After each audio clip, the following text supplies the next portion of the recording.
All right, picture this. A Christmas movie that is packed with high-tech gadgets, thrilling action, and a fresh twist on a holiday tradition. So that's exactly what Red One delivers.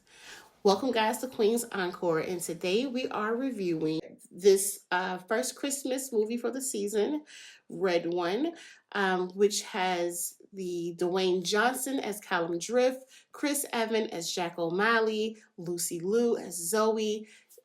We have J.K. Simmons that plays Nick, Bonnie Hunt that plays Mrs. Claus, Kiernan Shipka that plays Gryla, and Mary Elizabeth Ellis that plays Olivia. So we're going to do a deep review of Red One. If you don't want any spoilers, please do not continue to watch this video past the summary. All right, so here's the story. Callum, which is played by The Rock. Do we call him The Rock still? Anyway, that's played by Dwayne Johnson. Is Santa's head of security. He is ready to retire, but he's kind of delusioned and tired of watching humanity turn naughty. Just as he's about to hang up his hat, Santa gets kidnapped by Gryla, who gets Santa's North Pole address from Jack O'Malley, played by Chris Evans, who is a hacker who doesn't believe in Christmas. Jack is also a deadbeat dad who is struggling to reconnect with his son. From here, the adventure unfolds. Riley kidnaps Santa and uses Santa's magic energy, that very magic that powers Christmas, to run her machine, the Nautilus, okay? This thing traps naughty people into snow globes. Meanwhile, Callum has to team up with Jack. And later on, we meet Santa's brother, Krampus, to try to save Christmas before it's too late. Now, if you don't want any spoilers, I think you should probably exit left because I'm getting ready to go into the highlights of this movie. Now, here's what I love. First, the way the movie reimagines Santa. He's not your typical cookie-eating jolly guy. Nope. He's fit, he's in shape, and he's running the North Pole with a level of tech that feels straight out of, or very similar to, like Wakanda. So he has the security, the systems, everything is in place. He is running everything. Second, I love the characters. Seeing iconic figures like the Abdominal Snowman, Krampus, Gryla, it brought so much depth and excitement. And most importantly, I love that we actually gave Mrs. Claus a name. Partridge. Her name was Partridge, which I thought was cute. And if anyone is interested in making a Christmas love story with Santa and Mrs. Claus, I think actually giving her a name and seeing her as a woman, I would love to know how Santa met Mrs. Claus. Like, how did we get a Mrs. Claus here? And how did she get on board with all the shenanigans? Listen, if you can write that film, I will be the first one in line to watch that film. Because giving her a name that just wasn't his name, it really gave her a human element. It really let me see her as a woman and not just as Mrs. Claus, right? I got to see her as a woman. So if you are any writers out there, next Christmas, hey, a Christmas love story with Santa and Partridge, if you want to do it, or give her whatever name you want to, Noel, Joy, what else could we call her? Red, anything, whatever y'all want to call her. Just something. I would love it. Okay, so we also got to meet Krampus, which was Santa's brother. He also had a very rocky past with Gryla, and the whole cultural nods to Christmas traditions. I absolutely loved it. So,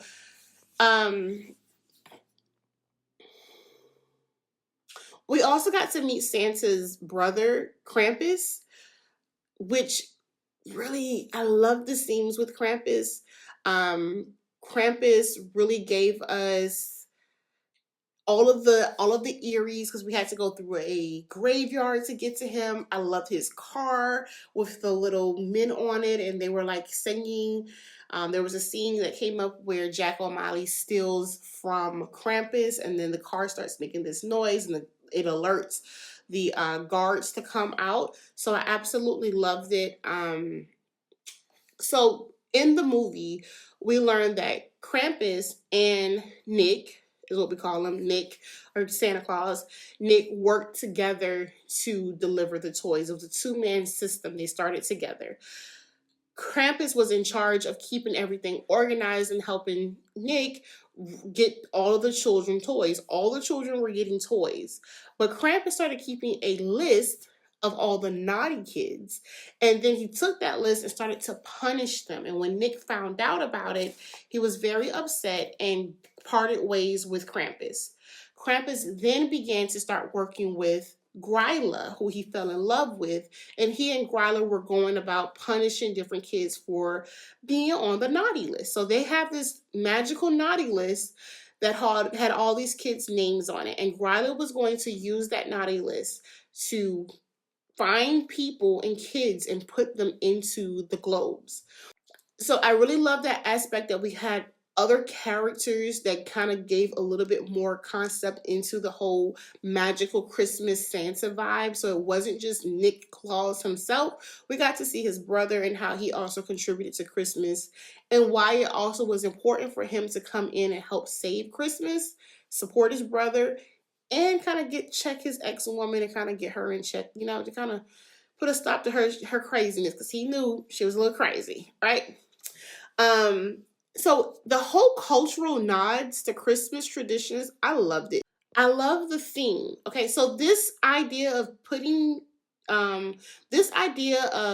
people not fitting neatly into the naughty or nice bucket, it was so relevant because it really reflects how complex we all are. There's a reminder that life isn't just black and white. There are some gray areas, and even those who have been naughty can still change. And we saw that happen when Jack O'Malley and his son were captured by Gryla.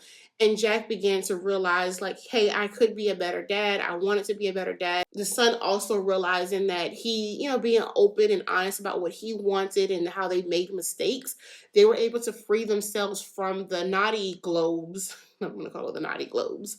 They were able to free themselves from the naughty globes, which it was, amazing, in time to help rescue Santa.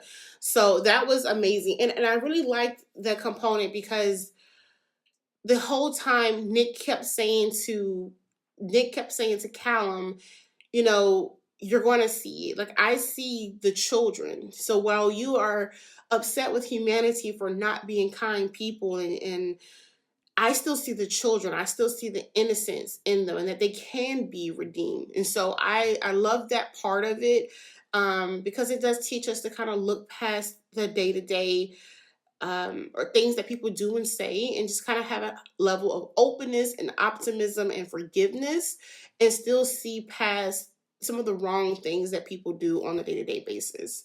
And then we also know, like again, everything isn't black and white. Sometimes we make choices that we think are the best choices that really aren't the best choices, or we may make mistakes and we don't want to be punished because we made a mistake for it, right? I think we do a lot of that on our own, beating up ourselves with that. So that was really nice to see they added that level of little tad bit takeaway, something, a little lesson along the way for us. Okay, so with that, those were my highlights. Like, I 100% love the North Pole. I love all of the technology that came with the North Pole. I love how fit Santa was. Like, he had to work out.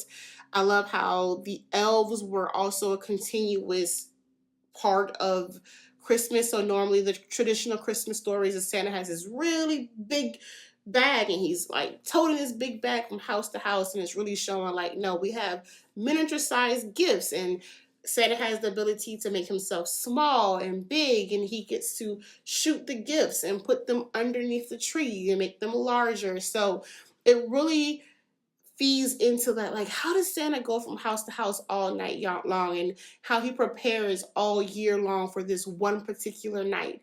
So I love that I love the modern spin on it. Like, it was amazing for me. Um and also, Santa created a security system. So he had Elf. I forgot what Elf stood for. I'll probably put it on the screen. He had Elf, but he also had Mora. So halfway along the film, I was like, I think they kept saying Nick Mora was his name. Nick Mora. So it wasn't even Santa Claus. It was like Nick Mora, which I think Zoe, which was played by Lucy Liu, she ran Mora. She was the head of Mora, and Mora was pretty much to keep all of the head security, to kind of keep all of the things that go bump in the night, all of the mythical creatures, keep them in check and keep track of them and protect them. She was the largest security team, whereas Elf was the more in-person security team for Santa. So I loved it. I love that it was 100% modern, but it still had some of the traditional aspects into it. I love the little guns that they had where they would freeze you with the guns. We probably could benefit from some technology like that now, so people aren't just dying all the time. I love that part. This was overall like the tech in this movie. If we could do that now, yo, oh, can you imagine life? It reminded me of Wakanda. That's all I could think of, was it reminded me of Wakanda and their technology. So here's my takeaway. Red One was more than just a Christmas movie. It's an action packed, it's heartfelt, adventure.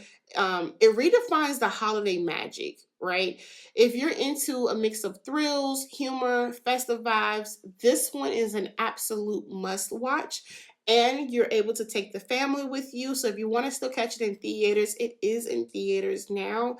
And I think it'll be perfectly good for the older kids. Now, I will say this, my husband did point out that they kept cursing in the movie, so I believe it's PG-13. I didn't really pick up on any of the curse words. I could just be, I curse. I think I could just be like, I just didn't pick up on it this time. So, um, yeah, I really didn't pick it up. But he said they cursed a lot throughout this movie. So if you're sensitive to that with your babies, then I probably wouldn't take them. For us as a family, it's a normal thing, so I didn't even realize it. Overall, 100% a good movie. It is so worth it. It's very exciting, and I hope if you guys go catch Red One, let me know what your favorite part of the movie was. Let me know who your favorite character was. Oh, and I don't know how to say her name. Okay, Karen, the girl that plays Gryla, was from Sabrina. I was so excited. I was like, when I saw it, I was like, hey, I know that girl. Where do I know that girl from? So I love this character of Gryla. I don't know if Gryla is a let me see if that's a real Christmas villain. Okay. Gryla is a mythological creature, an ogre. So she eats kids. Um she's from an Icelandic culture. So okay. Gryla was real. So I absolutely love that they used real creatures in this film, that made it more authentic. So we have Krampus, Gryla, Santa, the Headless Horseman. So it was a lot of mythical creatures in this film, and I loved it.